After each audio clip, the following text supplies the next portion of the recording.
gentlemen, boys and girls, I want to welcome you to the latest, by far the greatest edition of Nick's Nonfiction ever. Here with your host, Nick Muniz.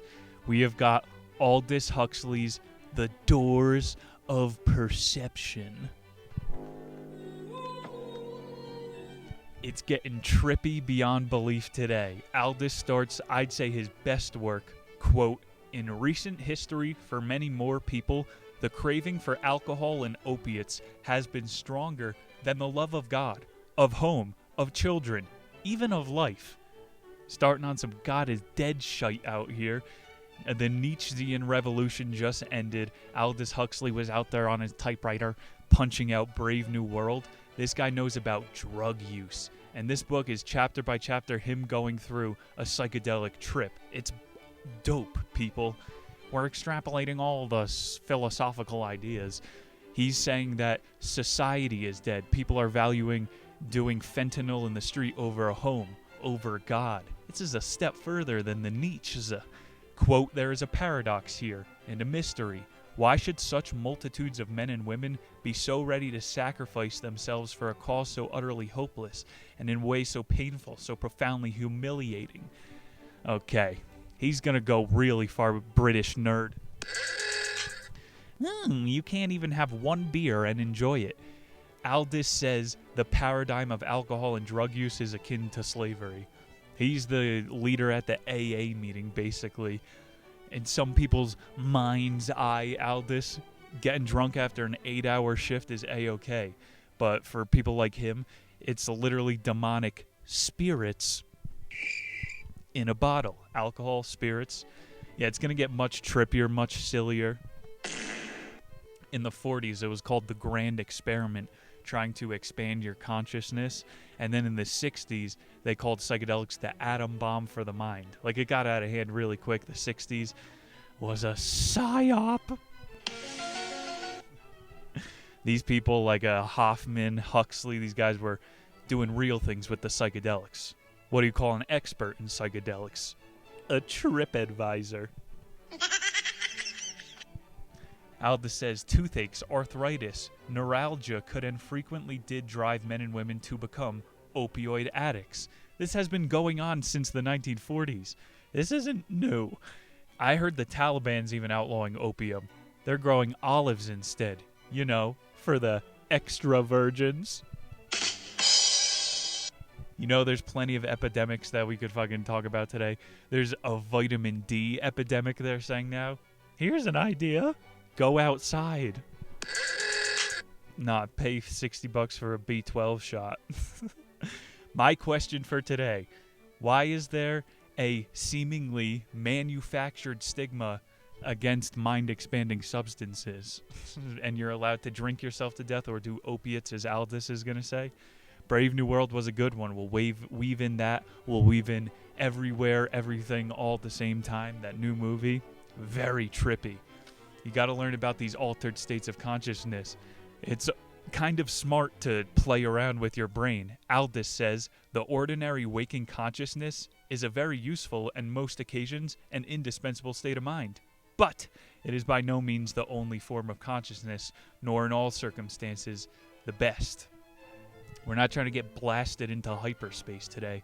Aldous is going to take us chapter by chapter through his trip and what you can learn out of that. And what about society? I never used to think Facebook was a cancer to society. That is until they started metastasizing. Yeah. Do not miss this episode. We'll be right back after a short advertisement.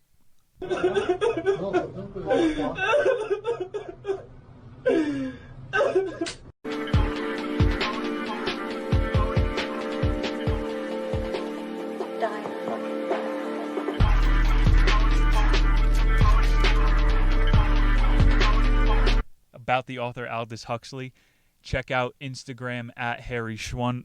Very shareable memes, and patreon.com/the niche. Picking up pace. Wikipedia says Aldous is a poet, playwright, novelist, short story writer, travel writer, essayist, critic, philosopher, mystic, and social prophet. Aldous was one of the most accomplished, in the mid 20th century. He was like neck and neck with Orwell for the best fiction writer. Born in England, died in L.A. at 69. Nice. He considered his main area of study to be philosophical mysticism. Yikes, dude, that did not age well. Quote, during his first years, his head was proportionately enormous so that he could not walk till he was 2. This guy's an egghead. Had some good ideas. Quote, Huxley took his undergraduate degree from Oxford in 1916 and spent several years during World War I working in a government office. The Ministry of Truth? No, we actually have the Misinfo Bureau now.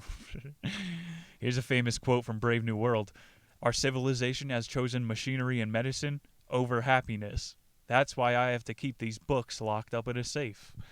Brave New World. Kind of sounds like Fahrenheit 451. Yo, didn't they just ban V for Vendetta in Texas? Huxley knows all. Library bookshelves are starting to look like the Google search result page.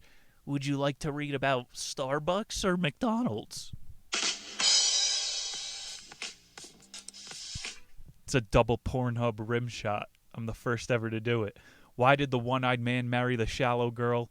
He lacked depth perception.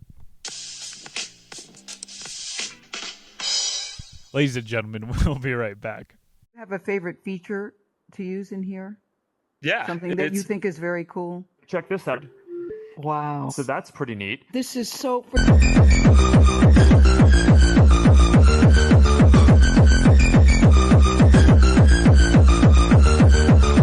Chapter 1, Buy the Ticket. You ain't ready. Buckle up. Huxley starts this trip report with a little bit of like historical context. He's talking about indigenous American cacti. Hunter S. Thompson, quote, in the words of one early Spanish visitor to the New World, they eat a root which they call peyote and which they venerate as though it were a deity.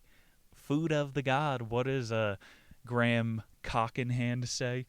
Huxley's take, quote, true, they stopped short at a point well this side of idolatry, but all concurred in assigning to mescalin a position among of unique distinction.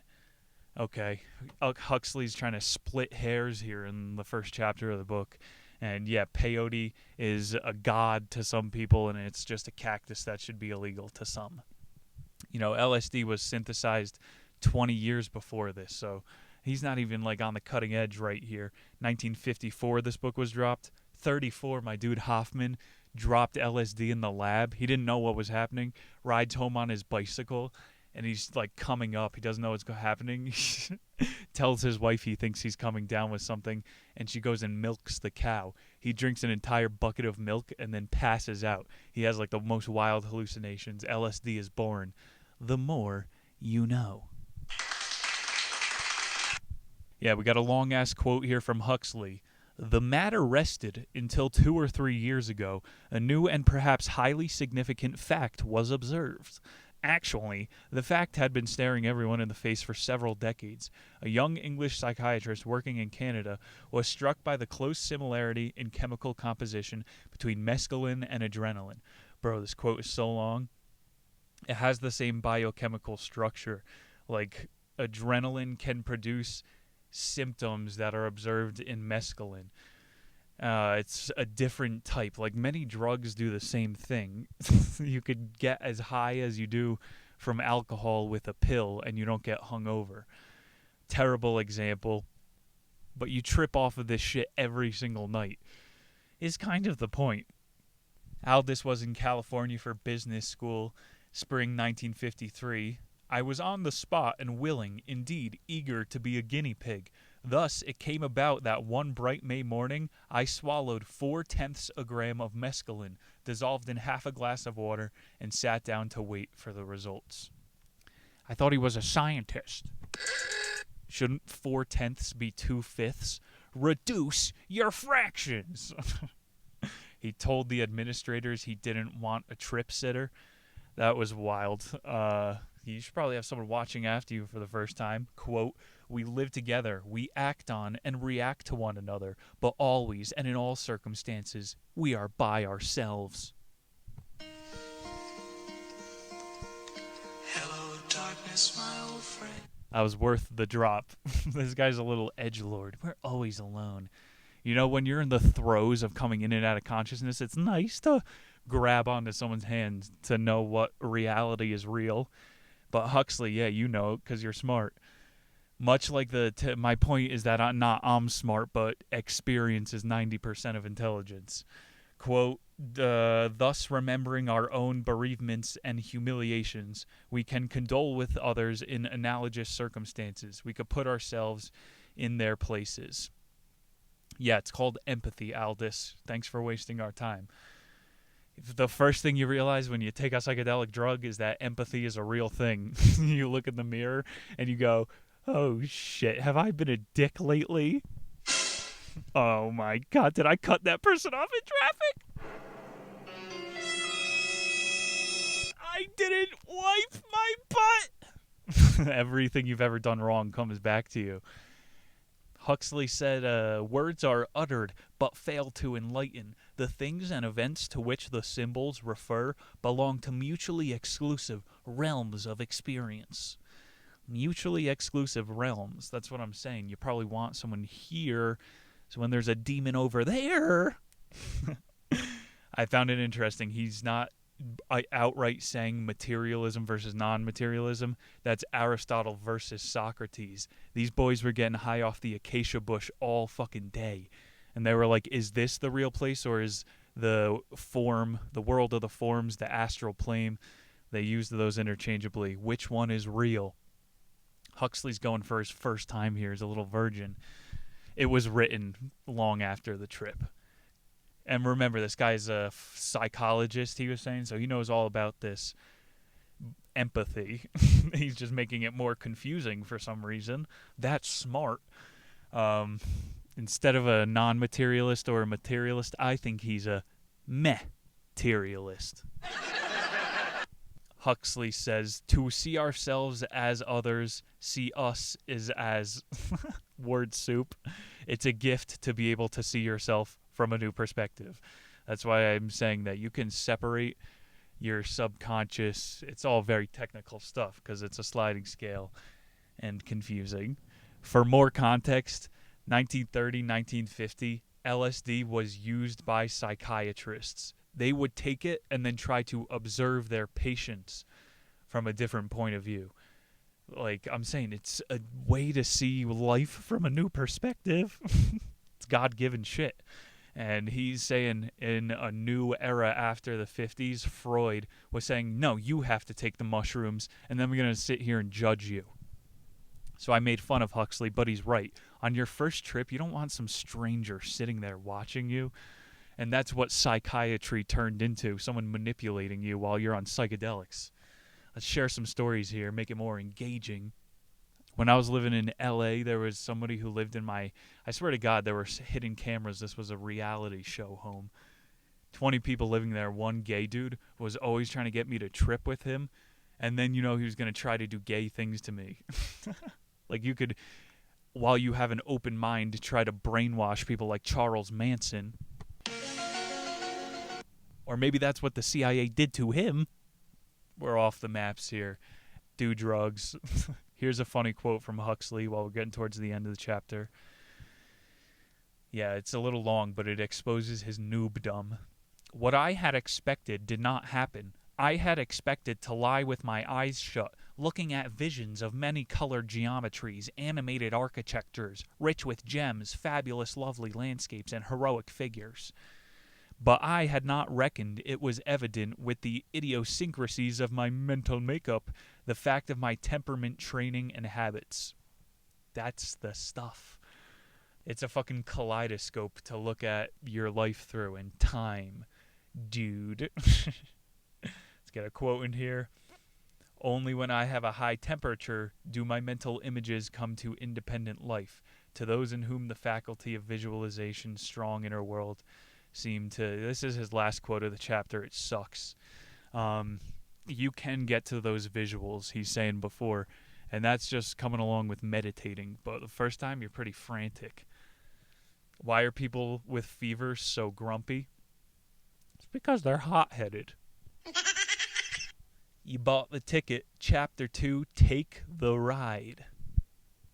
Aldous says, half an hour after swallowing the drug, I became aware of a slow dance of golden lights. A little later, there were sumptuous red surfaces, swelling and expanding from bright nodes in energy that vibrated with continuously changing pattern life. Yeah, we were only in the come-up before. That's why he wasn't seeing elephants and muses luring him. And it's not what Hollywood portrays. Now he's finally starting to come up. The walls are starting to breathe. His phone screen is starting to vibrate.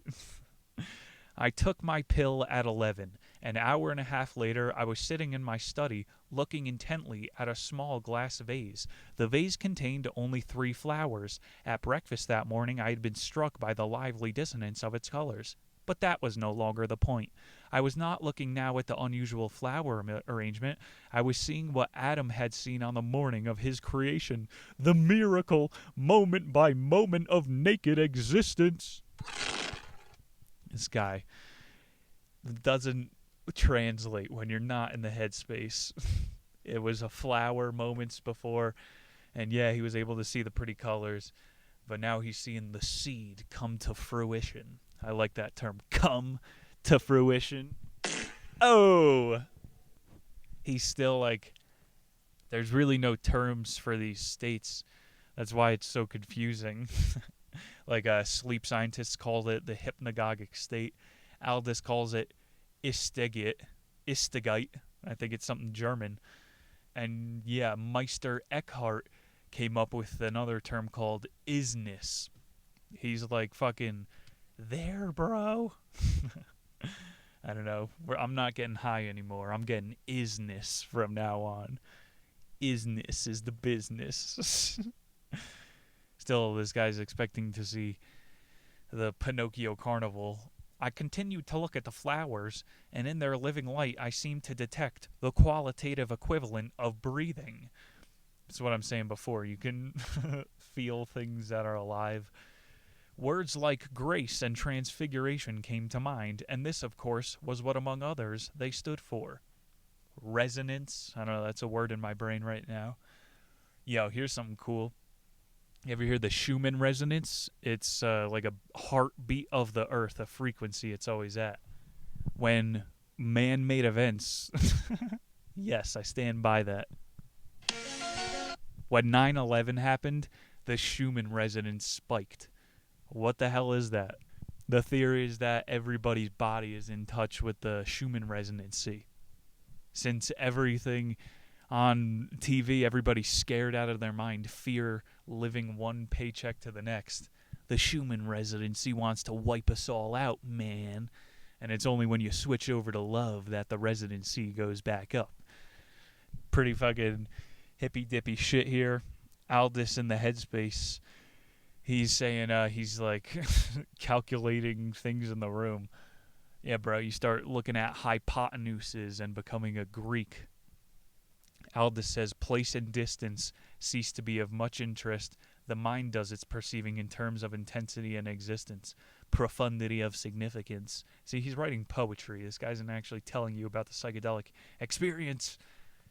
He said when he looked at the books on his bookcase, it turned into a network of ideas, and he was able to see how they all connected. Quote, my actual experience was still, of an indefinite duration, or alternately a perpetuant present. Shut up, dude. One continually changing thing. You're not waiting for the next thing and the next thing. Am I going to work now? Am I off? Am I waiting? Fuck me, dude. For a long time, I'm still in this. I think in terms of when I'm next going to be out of rent, homeless. That's my clock of time, bro. And only until you get drunk and listen to rock music or take psychedelics, you are forced to just live. It's all relative, man. If Einstein was from the South, he would bang time, because time is relative. Aldous' point is that clocks are fake. So deep, bro. What is this, Rick and Morty? Yeah, bro, when I do the Stoic episodes, you're supposed to feel the fucking rush of time, the hot breath on your neck. No, dude, I'm dying right now as I speak to you. We're all dying. So let's take advantage of it. Let's do something. Now, Huxley is out here going through the existential phase. Quote, the brain, the nervous system, and sense organs are mainly eliminative and not productive. Yeah, the brain is not productive, Aldous. What are you even saying, bro?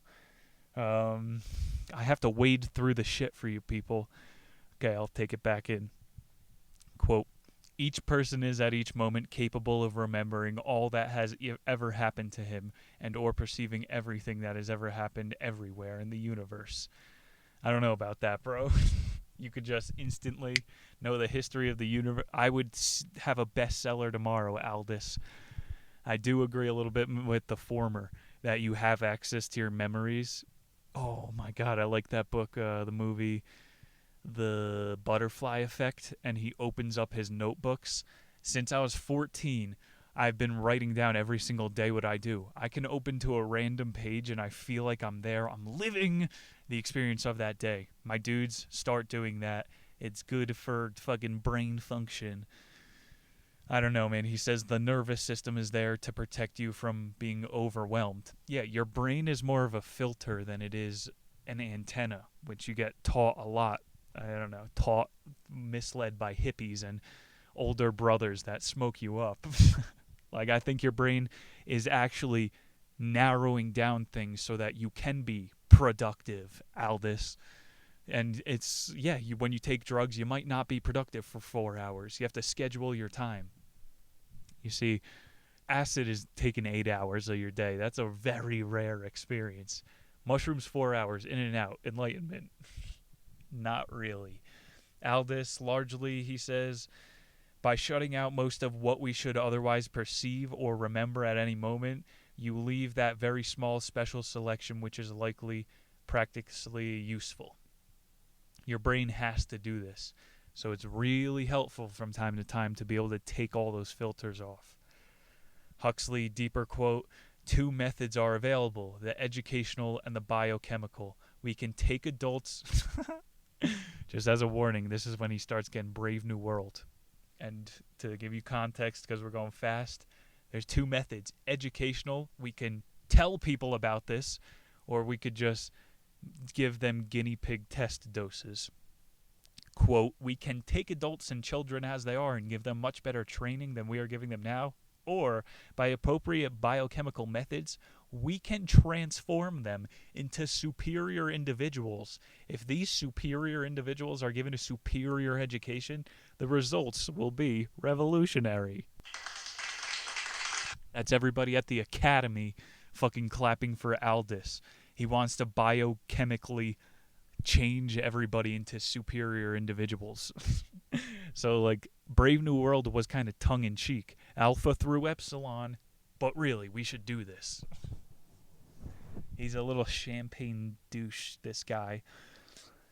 I don't know, these are like the ultimate brain-building tools that we're talking about, and he's talking about using them to replace it with a silicon mind. Like, I can have my phone on me to look up useless information. These things should be used to expand consciousness. And he's coming off the same exact way that Elon Musk does. We'll just put a chip in our brain. We have technology. We don't need to memorize everything. Fucking gay. I don't know, maximizing humanity. That's what these things are for. We can change the resonance. Copernicus. That guy was thought to be a liar his entire life. There's a psychedelic revolution going on. And Huxley was a little bit ahead of his time. And yeah, people just needed to run with these ideas further. So he did what he had to. But I'm going to keep making fun of him because it's funny. The ability to remember, quote, and to think straight is little, if at all, reduced. Let me just say that again. Don't do drugs. The ability to remember and think straight is little, if at all, reduced. I've talked to cops. Hi. I fucking... Dude.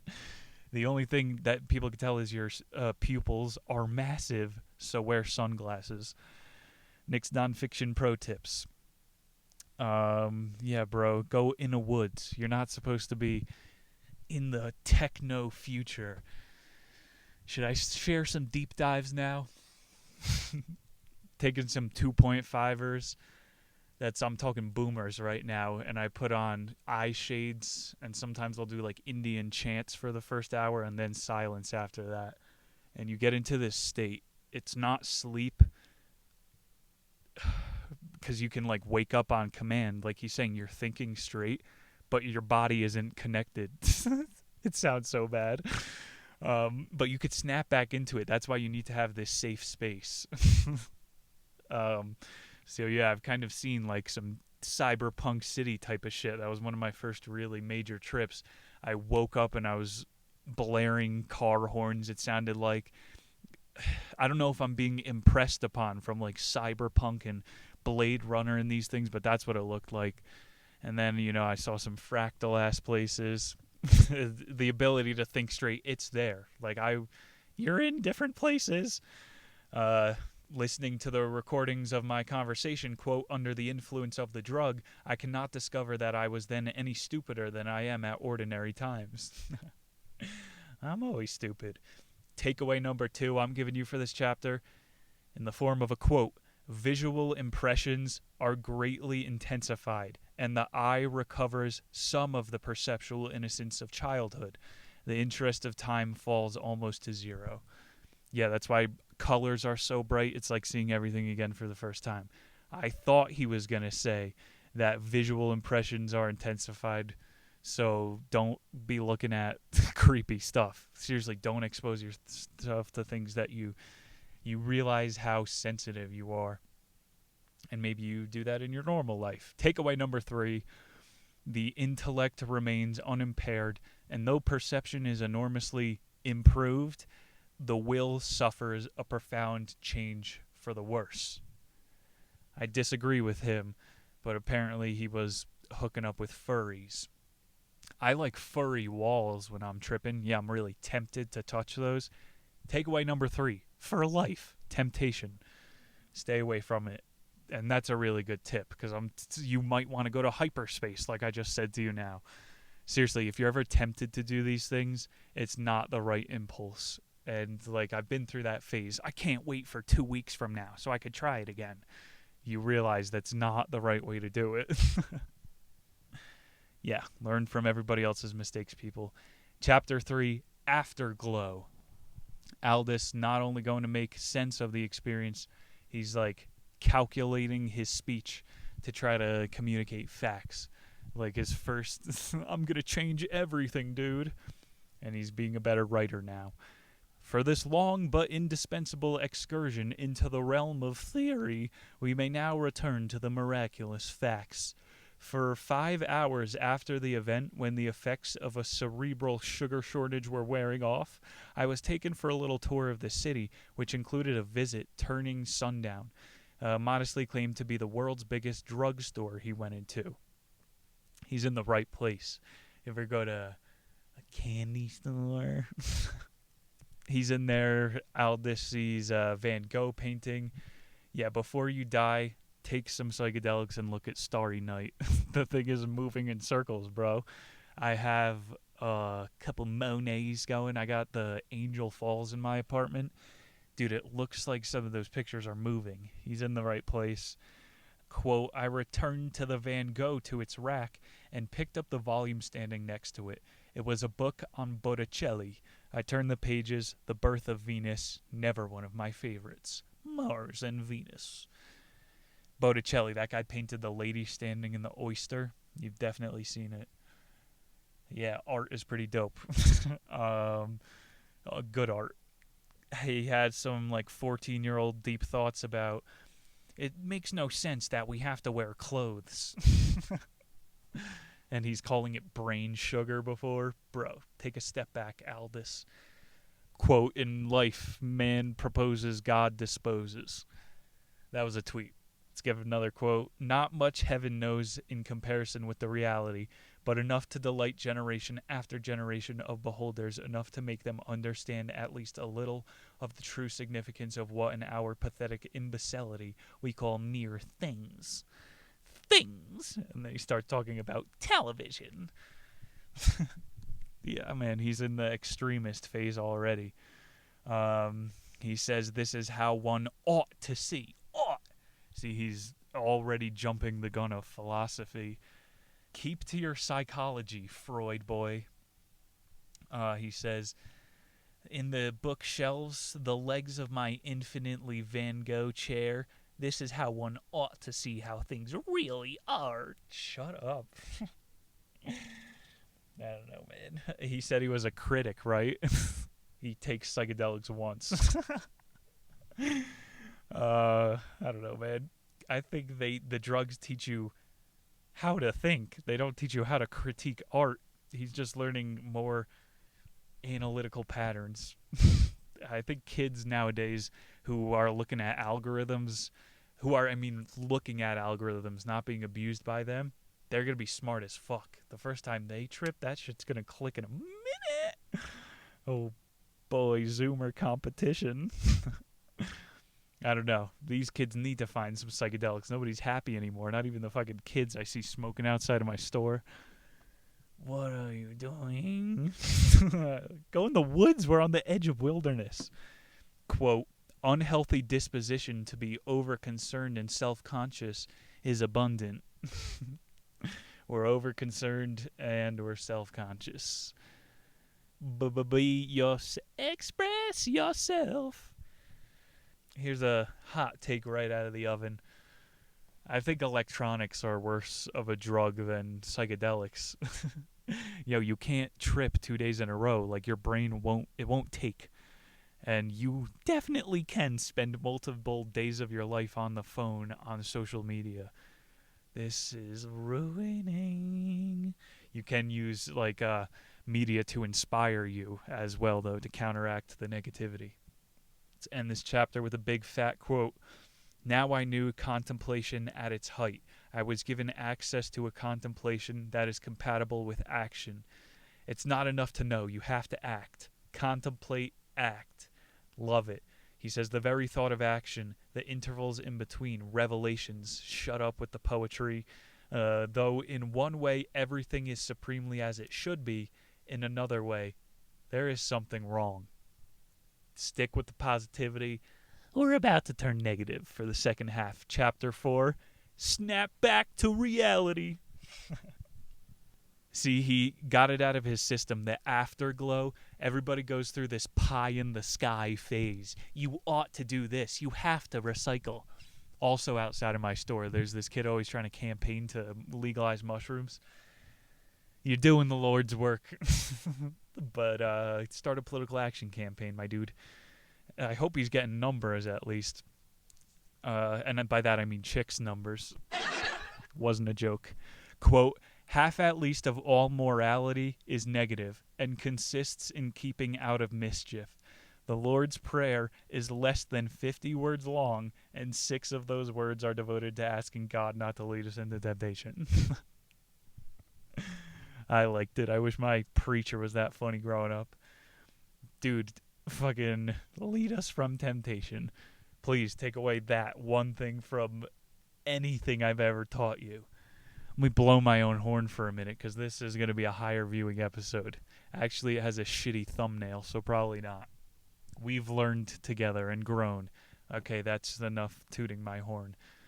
He says, men have attached more importance to the inscape than to objective existence. Yeah, very deep, bro. What is valuable in your life? Here's another kind of 14-year-old point. What wonder, then, if human beings in their search for the divine had generally preferred to look within? Generally, but not always, in the art no less than in religion, the Taoists, the Zen Buddhists looked beyond visions to the void, and through the void at the tens of thousands of things of objective reality. Shut up with the fucking multiverse of madness at the end. The void, bro. If you want to make good art, go into the void. Hobos need YouTube channels. He's like critiquing music now. There was zero music in the 50s, so what was there to critique? Actually, he talked about Mozart a little bit. That was cool. Listen to some of that when you're tripping. It's hard because it goes up and down. What was that? Like, some kids always try to get me to listen to Tool. There was one experimental album that's supposed to go through 9 hours of a trip. What? I don't know. Not for me. Check that out if you like it. He says mescalin is completely innocuous. Its effects pass off after 8 or 10 hours, leaving no hangover and consequently no craving for renewal of the dose. You're not going to be jonesing after 12 hours of peaking. Quote, the departed soul is described as shrinking in the agony of pure light of the void, ordered to rush headlong into the comfort of darkness. What are you saying? He did say, an unhappy ghost, a denizen of hell. Sick language. Stick to the poetry, Aldous. Quote, we walked out into the street. A large pale blue automobile was standing at the curb. At the sight of it, I was suddenly overcome with enormous merriment. What complacency, what an absurd self-satisfaction beamed from those bulging surfaces of glossant enamel. Man had created the thing in his own image. Like he looked at the flowers before, he's finding the beauty in the machine world. Quote, the magic began to work again only when we turned down into a new suburb and were gliding between the houses. Yeah, cruising is pretty fun. Last quote of the chapter. An hour later, with 10 more miles safely behind us, we were back at home. I had returned to that reassuring but profoundly unsatisfactory state of being known as one's right mind. Chapter 5. Whoop, there goes gravity. We've snapped back to reality. He drove through the suburbia, and it was cool to be moving in a car while you're high. Now you have to go home. There goes gravity. I liked that fucking quote. You're being in one's right state of mind? You mean suck? Fucking awful existence, the human condition? Just kidding-ish. You can't be sad when you're on mushrooms. Like, it really is impossible to be sad. It doesn't make sense to. You just start thinking of new ways that you're going to fix things. And that sounds a little bit manic, but you can just sit there and look at a fucking tree and be like, this is beautiful. It's impossible to be sad. You have to take Welchantibutrin, whatever these fucks are pushing when these mushrooms grow everywhere. It's impossible to be sad on them. Seriously, microdosing can change your life. Quote, the idea that humanity at large will ever be able to dispense with artificial paradises seems very unlikely.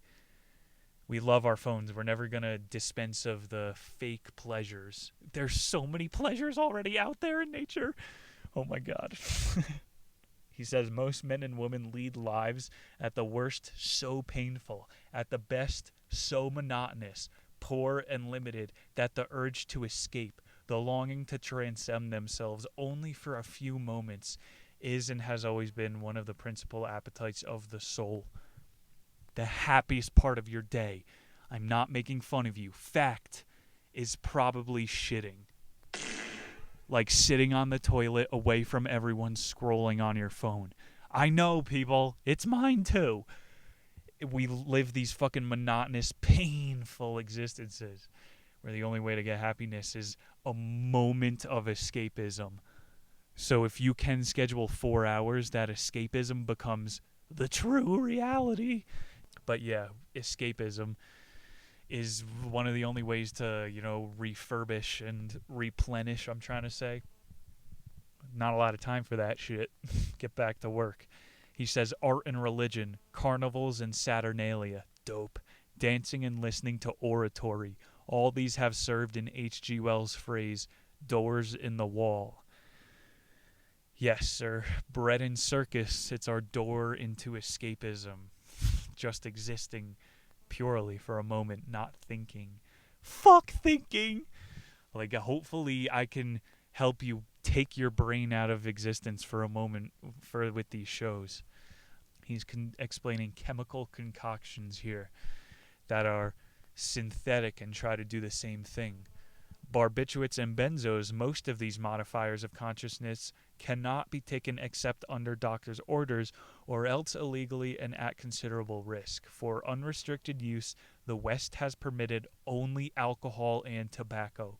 All the other chemical doors in the wall are labeled dope and therefore unauthorized.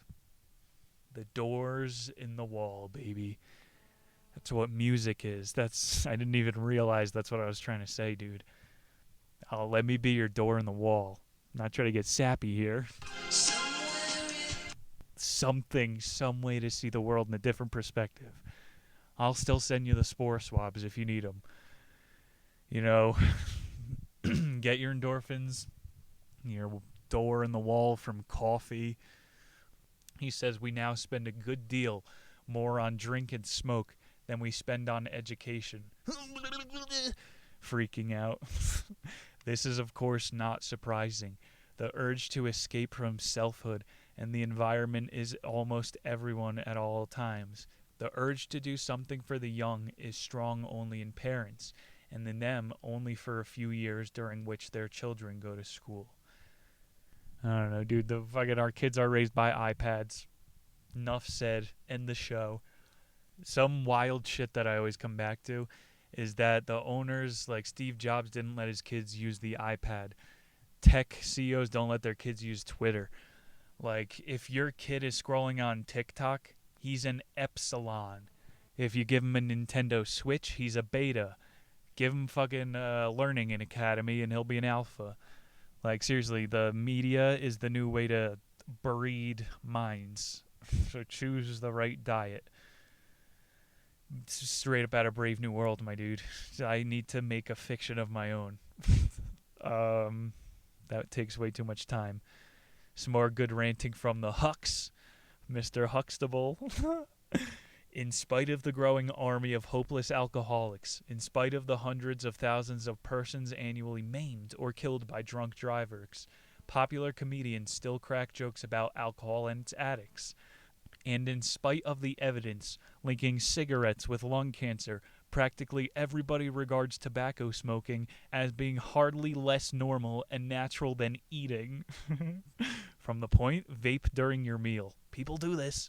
From the point of view of the rationalist utilitarian, this may seem odd. For the historian, it's exactly what you'd expect. The rational scientist utilitarian. They're like, what's going on? Why won't people just wear their mask? And if you read history, you're like, yeah, people do what they want to fucking do. The rational utilitarian. We know that lung cancer happens. We were lied to about it. People are still doing it. I'm not being negative. I try to say realism. I don't want to go too much into the positive. It's got to be somewhere in the middle. And I think history just gives you that round point of view. Fuck science. It's all paid for. All. He's seeing everything through this like new prism. He's describing what'll be known as fictional soma later. It must be less toxic than the opium or cocaine, less likely to produce undesirable social consequences than alcohol or barbiturates. This is awesome. So he's designing his perfect drug that would keep people docile. Kind of sounds like technology. You get that cocaine hit, but it's not as much as zoning out from opium. He continues, on the positive side, it should produce changes in consciousness more interesting, more intrinsically valuable than mere sedation or dreaminess, delusions of omnipotence, or releasing from inhibitions. So it kind of sounds like fentanyl, but also to make it relatable, this is social media, bro. Escapism. He said produce changes in consciousness. Whenever you watch a goddamn YouTube video, you're seeing someone else's point of view. And the more they can give you that feeling, the up and down, the more the door is open. What did we hear about? Like this past couple years, Kratom blew up out of nowhere. Why didn't that have the staying power? It didn't give people an altered state of consciousness. It just zoned them out. You listen to people's stories. Sounds like opium. Yeah, fucking the perfect drug out here. It is social media. Quote, when for whatever reason men and women fail to transcend themselves by means of worship, good works, and spiritual exercises, they are apt to resort to religion's chemical surrogates, alcohol and goof pills. In the modern West, alcohol and opium; in the East, hashish in the Mohammed world. You know, every culture thinks they're sophisticated and sober. Everybody is getting fucked up. Muslims, you smoke hookah like a fucking steam engine, a freight train. Those people are getting high. Yo, hookah gets you ripped. It's a great quote, you know, when religion fails, we look elsewhere. That's what it is. This is why priests are drunk. Quote, and what we may ask, are these devout and well-behaved peyotists experiencing not the mild sense of virtue? He says, for the Native Americans, religious experience is something more direct and illuminating. Let's go to a bigger quote. I am not so foolish as to equate what happens under the influence of mescalin or of any other drug, prepared or in the future preferable. This guy sucks. With the realization of the end and ultimate purpose of human life, enlightenment, the beatific vision. All I am suggesting is that the mescalin experience is what Catholic theologians call a gratuitous grace, not necessary to salvation but potentially help. Is the whole point of Jesus going in the desert, of kicking your 12-year-old native son into the wild. They're going to come back and they're going to have gratuitous grace. And you could do that in 4 hours. You don't have to risk your life. But those stories are kind of cooler, so go climb a mountain. He's going, if everyone was shaken to their core for timeless, yeah, you know, the world would change. Imagine all you people getting high with me. He says, instead of transforming children into fully developed adults, schooling turns our students of the natural sciences who are completely unaware of nature as the primary fact of existence into students of humanities who know nothing of humanity, their own or of anything else. They don't know about humanity. They don't know about people or how to interact, but they know the Dewey Decimal System. It's successful education. Huxley, another edgy quote, there is always money, for there are always doctorates in the learned foolery of research into what for scholars is that all-important problem. Who influenced whom to say that and when? Beautiful quote. Everything around it sucked, but I found it.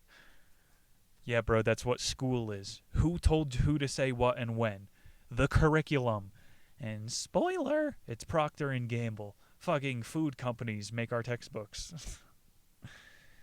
Yeah, the printing press. Like, whenever there's a new technology, the internet, it revolutionizes how information can get out there. And the algorithm changed the way the internet works. So, yeah, Web 3.0. I could tie this to that point I abandoned before. The people of the world having all their own impulses. Whether you make your religion the state, medicine, the economy, Bitcoin, sports, technology, drugs, fucking ask yourself, is this thing raising my awareness? That's the only if everybody raised their awareness, the world would be fucking dope. So if sports if you're looking at the baseball stats and learning how to think critically, hell yeah, raise it. That's the key to all of this bullshit. Any of these outlets can be used as doors to expand your consciousness. And technology, while I rag on it, it's the biggest one. I need to thank technology for all of the books that I didn't illegally download. I need to thank technology for all the fucking inspiration that I pirated. You know what I'm saying out here? All of these things are double-edged swords, so use them to expand your consciousness. That's the message today. One final quote here. Aldous Huxley. This one's a doozy. The man who comes back through the door in the wall will never be quite the same as the man who went out. He will be wiser, but less cocksure. Happier, but less self-satisfied. Humbler in acknowledging his own ignorance, yet better equipped at understanding the relationship of words to things, of systematic reasoning to the unfathomable mysteries which it tries forever, vainly, to comprehend. Somewhere in these eyes. Ladies and gentlemen, Aldous Huxley dropping bombs out here. Those are Morrison-esque lyrics right there. The man who returns through the door in the wall. Mr. Huxley, thank you for dropping all this knowledge on us. That was the Doors of Perception. Thank you all for tuning in for another edition of Nick's Nonfiction. You know we got another edition coming up next week. It doesn't end there. It keeps getting better and better. And there are so many philosophies that I fucking learned. I've touched the love, people. I want to share so many more of my deep trip stories, but they'll find their way in eventually, so I don't sound crazy.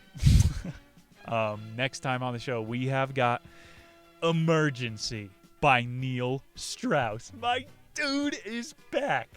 Previous author of The Game. Neil Strauss pulls. This guy gets laid. He has a podcast where he has hot chicks over into a sauna. Oh my God, watching beads of sweat go down girls' tits. I wouldn't be able to talk. How does he do it? Neil Strauss, he could do no wrong on this show. This is just an anthology book. It's like if the world is ending, here's every single situation and how to prepare for the emergency. And he goes through his own journey of kind of becoming a theorist, somewhat of an open thinker himself, preparing for the worst. Seriously going to be a fun show. Do not miss that one. Nick's Nonfiction here every single week, expanding your consciousness, opening the door in the wall. Thank you, seriously, guys, for showing up again. Like, subscribe. Let me get a random soundboard effect to take us home.